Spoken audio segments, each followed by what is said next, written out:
Hello guys, welcome to my YouTube channel. आज सकाळी नाश्त्याचा बेत आहे उपमा. आणि छान उपमा बनवण्यासाठी मी सर्व तयारी करून घेतली. छान उपमा बनवून घेतला आणि असा चविष्ट असा छान असा उपमा तयार झालेला आहे आमचा. आणि आम्ही सर्वांनी नाश्ता करून घेतला. देवचे पप्पा नाही आहे, त्यामुळे जरा सावकाश चाललेलं आहे सर्व काम. आणि त्याच्यानंतर उपमा खाल्ला आणि एक अर्ध्या तासाने देवला इशूला दूध प्यायला दिलं. आणि त्याच्यानंतर कारल्याची भाजी आणि चपाती बनवायला घेतली.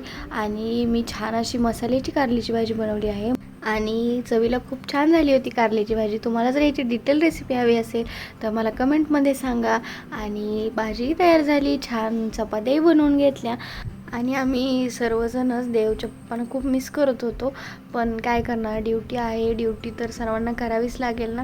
आणि मी तर कधी कधी विचार करते की आपण 10-15 दिवस राहू शकत नाही आहे. जे नाही आहेत, ज्यांच्या फॅमिलीसोबत नाही आहेत, ते गावाकडे आहेत, ते तर किती मिस करत असतील ना घरच्यांना.